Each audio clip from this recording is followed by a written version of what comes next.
Hi, if you haven't heard about Anchor, it's the easiest way to make a podcast. Let me explain. 1. It's free. 2. There's creation tools that allow you to record and edit your podcast right from your phone or computer. 3. Anchor will distribute your podcast for you, so you can be heard on Spotify, Apple Podcasts, and many more. 4. You can make money from your podcast with no minimum listenership. And 5. It's everything you need to make a podcast in one place. Download the free Anchor app or go to anchor.fm to get started. Enjoy!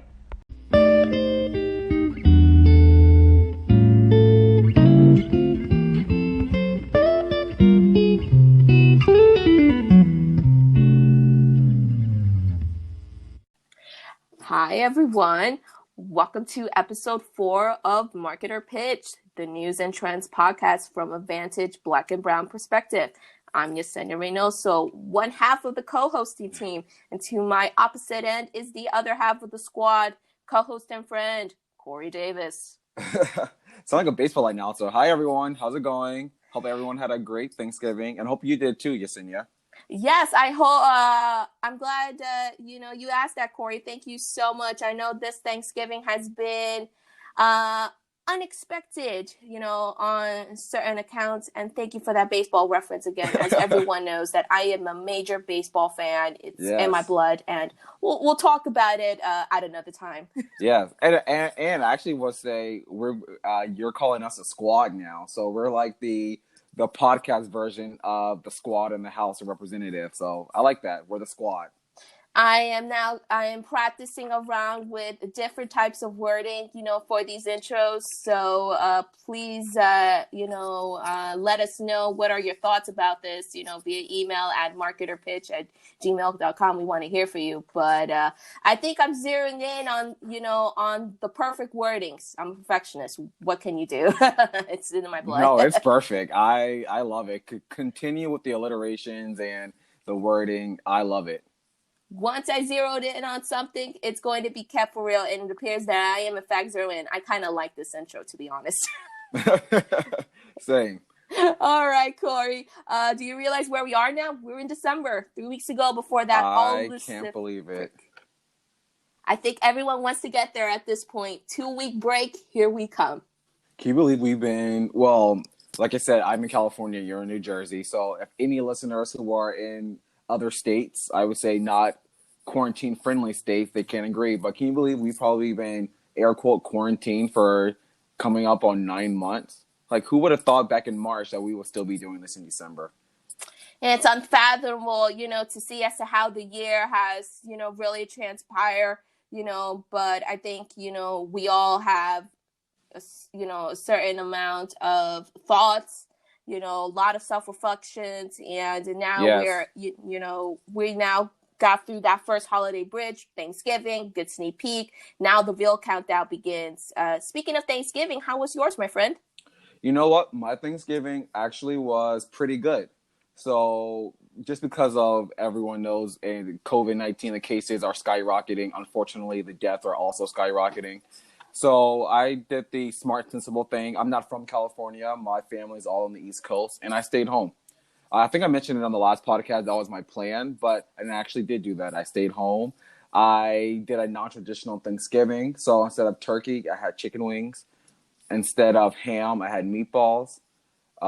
Instead of mashed potatoes, I had French fries. So I actually did do a non-traditional Thanksgiving.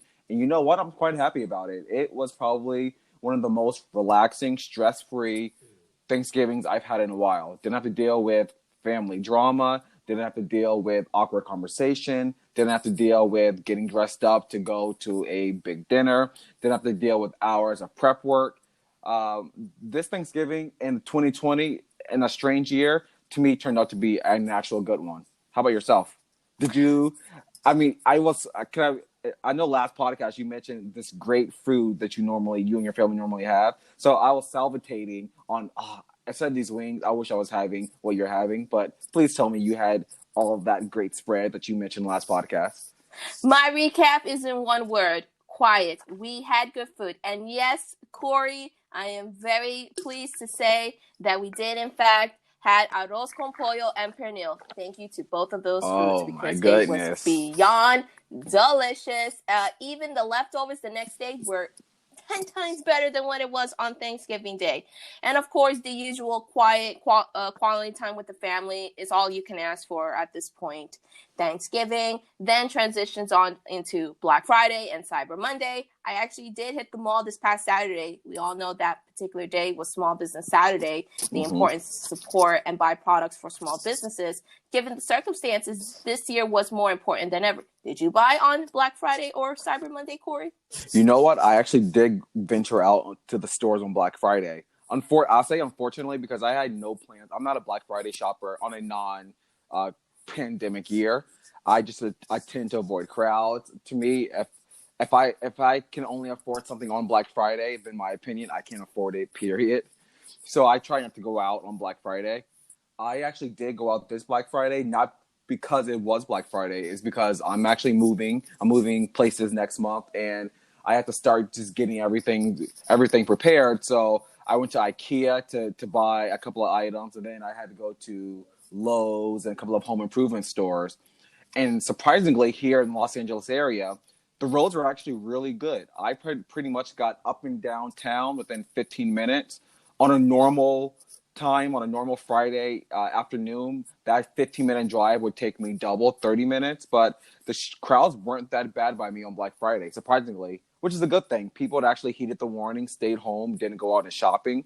And I think we're starting to see news reports. I think CNBC had an article about that Black Friday shopping is probably pretty much at one of its lowest levels ever. So yeah, I did venture out and didn't get the crowds, but I got exactly what I needed. How about you?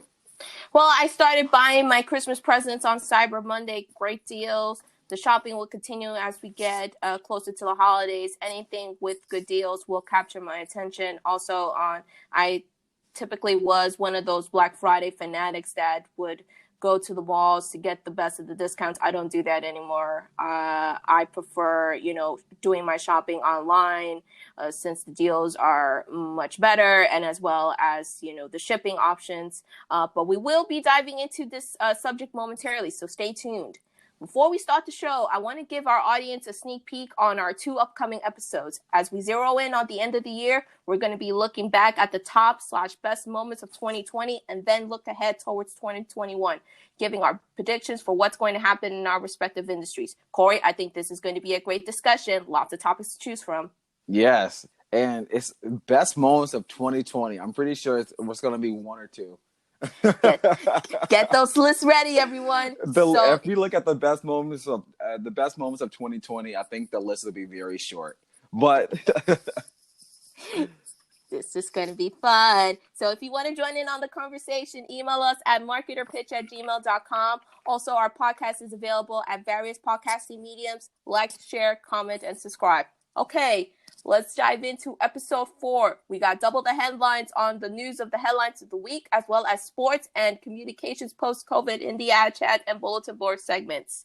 Now, before we slide into this week's news headline of the week, I wanted to follow up on a story segment we did in episode 3. Warner Brothers announced the highly anticipated sequel, Wonder Woman 1984, to debut in theaters and HBOMax. Yesterday, a seismic shift in Hollywood as Warner Brothers announced their entire 2021 movie slate will premiere simultaneously in theaters and HBOMax on their respective release dates. Movies include The Matrix 4, Dune, Lin-Manuel Miranda's In the Heights, The Sopranos prequel, The Many Saints of Newark, and The Suicide Squad. This shocking move to simultaneously release movies underscores the crisis facing movie theaters and the rising importance of the streaming services in the wake of this global health crisis, which has decimated the film industry. Corey, this is a total game changer of epic proportions. A quick reaction. Yes, I was really shocked that Warner Brothers announced this. I know last episode we definitely announced Wonder Woman 4, and I thought that would be an outlier. I didn't think that would be a trend, but the fact that Warner Brothers is actually doing this for their entire slate for 2021, these are big blockbusters: Matrix 4, Suicide Squad, The Sopranos prequel, huge blockbusters. So the fact that they're doing this, to me, it's a game changer. And I really do feel sorry for the theaters. I know that Warner Brothers did announce in the articles in the trade saying that this will be very temporary. They have no plans of doing this beyond 2021. They want to go back to full theaters in 2022 and beyond. But as a consumer and as as being in the industry, I can't see them going back to ever not doing this, not having HBO Max releases on the same time as they having in theater releases, because HBO Max is a streaming platform, and if HBO Max get millions upon millions of subscribers and streamers in 2021 because of their plan to release films early, what would happen to those same subscribers in 2022 if HBO Max goes back to full theaters? They will leave the platform, thus making HBO Max not as lucrative. I'm thinking that because of they're going to get a lot of subscribers and people and consumers who will want this, HBO is going to continue and Warner Brothers to doing this, which is really going to hurt the movie theaters. And now you're going to look at other big chains. Universal, who's owned by Comcast, they have Peacock. They may start doing that too. You have Disney Plus. Disney Plus have already done that with Mulan this year. But next year, maybe Disney Plus may try out a Marvel movie on their platform. There's all of the other big movie studios. They have their own streaming platforms. And I'm definitely think that this is going to be the new normal. You're going to start getting the big releases straight to streaming and theaters, and the benefits of going to a theater is going to diminish, which is going to kill a lot of jobs, unfortunately. Corey, you took the words right out of my mouth, my friend. To quickly wrap this up, I saw Variety senior film and media reporter Brent Liang tweeted yesterday, "The day cinema died," when the news came out. We mentioned how all of this is going to affect cinema, exhibition, and streaming industries. Now we really are going to see those effects. Don't think for a second that other movie studios, as you mentioned, Universal, Disney, Paramount, among others, are going to let this slip away. No, this opens the floodgates and expect them to follow suit. And also, we're about to find out as to how quickly the cinema and exhibition industries are going to adapt to these changes. They got to come up with something fast. So keep an eye on this, folks. Yes. And just really quickly, I'm actually curious because Warner Brothers, they are planning to they did announce, that they are going to have the in-theater release at the same time as HBO Max. Just for your own personal reason, in a post-vaccine COVID world, we all have the vaccine. It's safe to go into crowds. If The Matrix 4 comes out on HBO Max the same day as in theaters, which one would you lean towards? I'm just curious. Man, post-COVID, I would as I reiterated last week, I still don't feel comfortable going into a movie theater. I will probably watch it on the streaming services. Yes, I will miss the movie-going experience, but obviously my health and safety come first. And if they're giving me an option where I can access the movie the day that it comes out at the comfort of my home through a streaming service that I have disposable, I'm going to take advantage of that. Even after a vaccine?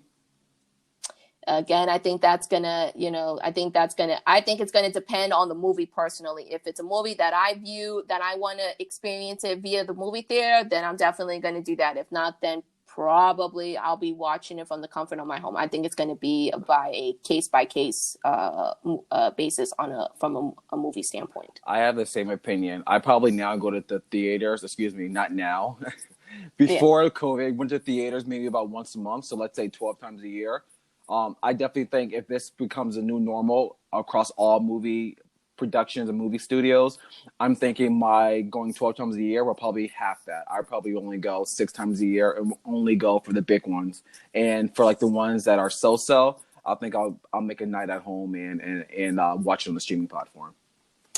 Well, with that, we wrap one headline and move on to the second news headline of the week. Cyber Monday becomes the biggest online shopping day in U.S. history, topping nearly $11 billion in sales. According to NBC News, Cyber Monday just became the biggest online shopping day in U.S. history, with consumers spending $10.8 billion online. In addition, around 7 in 10 shoppers said it was more important to support small businesses than to get the best deal. Corey, thoughts?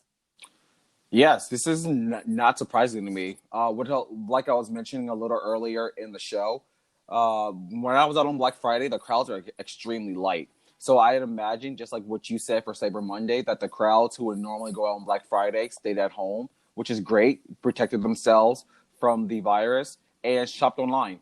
So I'm definitely not shocked that Cyber Monday was the biggest shopping day. I think that as the years move on, we're going to start seeing less and less Black Friday importance and more Cyber Monday driving the retail holiday. Cyber Monday really will become the new Black Friday. And when I say that, if people are not familiar, Black Friday, the term came from was the day that a lot of businesses and stores went into the black. They actually started making a revenue for the year. So I definitely think Black Friday is not going to be the Black Friday. Cyber Monday will become the new Black Friday, where a lot of retailers will make their money for the year on that day. With how 2020 shaped out the way it did, we had a feeling that many people were already planning on making purchases online. The question was how much profit was going to come out of this. Interesting data to point out, Corey. Around 37% of total purchases coming from smartphones as more shoppers migrated to buying on social media or other online platforms, and curbside pickup was up 30% since last year. The discounts contributed to the surge of sales since it started a week ago prior to Black Friday. We saw retailers getting a head start on the Black Friday, Small Business Saturday, and Cyber Monday sales since they were not getting their numbers. Thanksgiving Day, Black Friday, and Small Business Saturday did very well overall. They totaled in 5.1 billion, 9 billion, and 4.7 billion respectively. And of course, earlier in the show, I mentioned how this particular Small Business Saturday was of greater importance due to the COVID-19 pandemic impact. Early indications show that small businesses got a much needed major revenue boost. Yeah, I agree. And I think I'm actually curious to see if the spending for this holiday season, even online, is going to be greater than last year. A lot of people this year have lost jobs. Unfortunately, the unemployment level is higher. Just people are just don't have the money as they do. So I'm still shocked that spending was high on Cyber Monday, and I'm wondering if consumers feel confident enough to continue to spend for the holidays, or will people kind of hold back their money and not spend as much? So I'm curious to see what's going to happen with the retail industry over the next 2 or 3 weeks. And that point right there ends our double news headlines of the week segment. Want to chime in? Email us at marketerpitch@gmail.com. Next up, we got Corey's ad chat, where he talks about a topic that generated buzz in the advertising industry. Corey, take it away. Yes. And thank you. And thank you everyone for just listening to my ad chat. So my ad chat for this week, the first week of December, is about advertising in sports, particularly around the NFL. So this week, breaking news came out. According to Marketing Dive, CBS, who is broadcasting the 2021 Super Bowl in Tampa, Florida, announced that they are 80% sold out of Super Bowl advertising inventory. Let me repeat that. They are 80% sold out of their Super Bowl advertising inventory. This comes as a little bit of a shock, as everyone assumed the advertising in the Super Bowl will be down due to COVID-19's impact of the league, as well as the decreased media spending overall from advertisers. With around 80% of ads sold, that only leaves around 8 to 10 30-second spots for CBS to sell. And historically, those 8 to 10 spots are very hard to sell. So this is on par with the sellout rates of the 2020 Super Bowl and even higher for the 2019 Super Bowl, which shows that the coronavirus so far has had no major impact on spending in the Super Bowl. I'm very surprised to hear this, since as we know, the NFL has had a difficult season managing COVID-19. Unlike the NBA, who had a disease-proof bubble to operate under, the NFL has had to deal with dozens of players contracting the virus each week, which meant last-minute cancellation of games and swapping games from a different week. Last week, the marquee Thanksgiving night football game of the Pittsburgh Steelers and Baltimore Ravens had to be moved, which cost the NFL money in advertising revenue and sent NBC scrambling who's going to broadcast that game to find content to air, while also working to give make goods for the advertisers that were slated to run during the game. On top of the uncertainty of us even having the Super Bowl due to COVID-19, brands will also have to grapple with what tone to set in their creative. In the years past, the tone of the Super Bowl commercials tend to be upbeat, light, funny. Brands that got us all talking the next day usually featured a celebrity engaged in some kind of hijinks.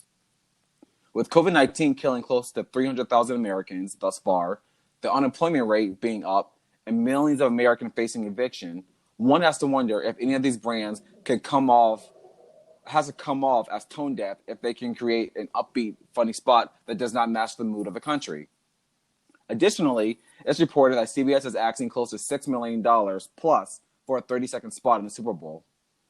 For the businesses that were challenged in 2020 due to COVID-19, spending that kind of money can create a huge backlash if they had a massive layoffs throughout their company.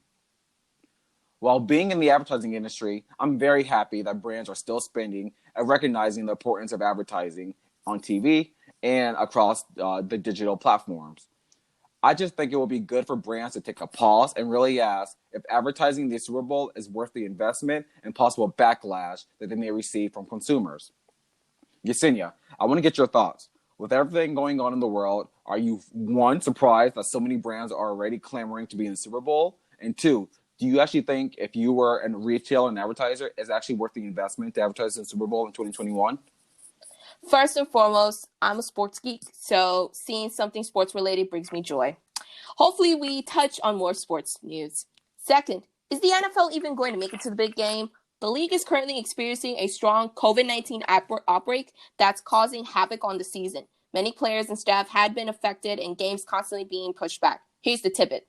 The league had months to prepare for this and should have set a concrete plan in place. They were the last league to get their season underway this year.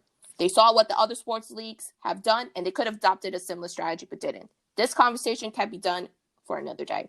Back to the main point. To hear CBS now sold their entire ad inventory tells you right there the uncertainty brands have in broadcasting for the Super Bowl. If they do decide to go for it, what kind of advertisement is it going to be? Is it joyful, serious? Also, the financial commitment. Do brands want to spend hundreds of dollars on a 30-second spot that may not be as big of an impact than in years past? The COVID-19 pandemic has put a cloud on all this. I understand marketers holding off from making a commitment until there is a clearer picture of when the big game will be played, if it will be. Agree. And then you look at companies, and I'm just throwing this as an example, a company like Burger King, who may have taken a PPE loan earlier this year to protect their workers. It'll be kind of, like I said, tone deaf to see Burger King spending $6 million on the Super Bowl when they maybe have took $15 million in PPE loan. So I think a lot of brands are on the cusp of getting backlash if people start looking at how are you having money to spend on this game once 30-second spot in the Super Bowl, but you didn't have enough money to pay your employees and you laid them off. So it's a kind of a duality that a lot of brands have to go back and forth. And I also do want to mention that in the article, CBS is actually preparing because of, like you said, the NFL has done a terrible job of managing COVID-19. Right now, the Super Bowl is in the last week of January. I believe it's January 28th. CBS is prepared in the NFL to move the Super Bowl to February 28th, a whole month later, in preparation if the COVID-19 continues to ravage the league. If they do this, brands who may have to create a creative for the Super Bowl may have to completely do a new ad because it's going to be a month later. So it's a lot of uncertainty and a lot of issues facing the NFL and CBS. And I'm just still shocked that they're 80% sold out. To me, that's a mind-blowing number. And this shows that there's two realities in the world. There's the consumers who are dealing with COVID-19, dealing with death, dealing with unemployment, dealing with, like I said, facing eviction. And then there's the industry who's business as usual. Checks are still being cashed, money is still flowing, and they're still doing everything they've done in years past. Well, I'll close it up with this. If the Super Bowl gets postponed, which is still very much a real possibility, it does give brands the time to decide which direction they want to take. Brands such as AB, InBev, Mars, Wrigley, and WeatherTech have officially gave their yeses, but there are other brands who still haven't decided or even backed off altogether of participating in this year's Super Bowl. It's also going to be very interesting to see as to how the NFL shifts their branding and marketing strategy from broadcast to digital, since many people are moving towards streaming services. And with that brings the end to Corey's ad chat. Thanks, Corey, for an awesome topic. have something to say about it, email us at marketerpitch@gmail.com. We want to hear from you. Corey, final thoughts? Yes, I was actually just going to say that. I want to hear your thoughts, whether you agree with me or not. So definitely email us and I'll respond. Fabulous. All right. We transition on to my PR bulletin board where I discuss a particular particular PR theme, I should say, that captured my attention. So this week, Reagan PR Daily posted a feature about how corporate communications came into the spotlight during the COVID-19 pandemic and the chances of it staying there. It was a year of pure disruption where engagement from both internal and external avenues have risen dramatically. The question now, does it slip away or does it stay for good? In episode 3, I centered the conversation around crisis communication, which also came into light during the pandemic. Crisis communication is an umbrella of corporate communications, so I figured, why not talk about it? Corporate communications became cool again. It's been on the rise for the last several years. As PR Vogue Media stated in the article, it is painfully clear that the agencies that are surviving best amid this year's chaos are those that bring industry-leading expertise in such areas as corporate reputation, crisis counsel, public affairs, and employee engagement. Right? I mean, corporate communications is the practice of developing, cultivating, and maintaining a corporate identity or brand image. COVID-19 produced an unexpected opportunity for companies to focus on corporate communications in a meaningful way. Someone had to reassure the employees. Someone had to come up with a plan to address COVID-19. Someone had to expedite the info to the media in real time. And someone had to explain the new operational protocols to staff, partners, and stakeholders. See? The resurgence. However, as we soon enter into the post-COVID-19 world, is corporate communications here to stay for good, or is it a one-time musical note, as I reiterated earlier? Depending on the budget and other marketing and PR needs, maybe. I think it's here to stay. Let me explain. Organizations cannot go back to the normal. They now have to think about their reputations and image, be transparent with employees and customers, build credibility and establish expertise in the industry, minimize the damage to the brand's overall reputation, and prevent miscommunication. There now has to be a plan in place for employees to address these situations. It's pivotal. Corey, companies can no longer run away from this. If COVID-19 taught us anything, its organizations and clients now have to put corporate communications in the limelight to influence internal and external audiences. Do you agree? Yes. And for me, I think corporate communications is not necessarily or not only important, for dealing with crises like the pandemic of COVID-19, but also we saw with the activism going on in 2020 with the Black Lives Matter protests over the killing of George Floyd and just the uprising that we had this past summer. Brands' responses to me mattered so much. I bring up Starbucks. Starbucks, who had plenty of issues in the past. I think last year they were in a crisis because they had employees who were preventing people from loitering in their stores and calling the police on them. This year, I think there were a couple of employees who got in trouble for wearing Black Lives Matter pin, and Starbucks deemed it initially to be political. Then they changed their stance after a backlash. So I definitely think as we move forward in 2022 and 2021 and beyond, that brands need to create corporate communications not only for dealing with crises, but also to dealing with communications with their employees. Employees who are facing backlash, they will go out to their social media pages and then they will respond. And brands have to react to that. And I definitely think it's time for brands to actually step up and to actually own these things, get ahead of these things, instead of reacting to these things. As a communications professional, I've worked in corporate communications departments to understand how important it is to be able to deliver clear, concise messaging from an internal and external perspective. It's not one audience. It's now about all audiences. Corporate communications focuses on 3 main areas: image, reputation, and identity. To attain these results, corporate communications strategy development must come from these subdivisions, aka the web, as I like to call it: public relations, social media, investor relations, internal communications, crisis communications, marketing, corporate identity, and advertising. Corey, is there anything else you would like to add? No, I definitely just want to add that these brands need to keep corporate communications and the staff members on their staff and on their ledger. I say that because a lot of times when brands are looking to cut costs, and the first thing to go is corporate communications, because they feel like, oh, we don't need that. We only need it if something bad happens. No, this is definitely as important as having a finance person on your team. Definitely, for these brands listening, please keep your corporate communication positions, because you will be better off in the long run. The real game now begins as an industry, because now we have a chance to completely redefine corporate communications for the better. Do we take advantage? We'll see. And with that, I put a bow on my PR bulletin board. What are your thoughts? We'll love to hear them. Email us at marketerpitch@gmail.com. And with that, my friend, that officially wraps up episode 4 of Marketer Bit or Pitch. What a show, my friend. Final thoughts. No, I definitely just thank everyone for listening. And as we enter the holiday season, I hope everyone continues to be safe, healthy, and continue to mask up. Yes, absolutely, my friend. Thanks so much to everyone for tuning in. Don't forget to access Marketer Pitch on iTunes, Spotify, Google Podcasts, and other podcasting mediums. Like, share, comment, or subscribe to the podcast. Also, please email your opinions at marketerpitch@gmail.com. We want to hear from you. Thanks again, and we'll see you next time for episode 5. Take care. Bye. Bye, everyone.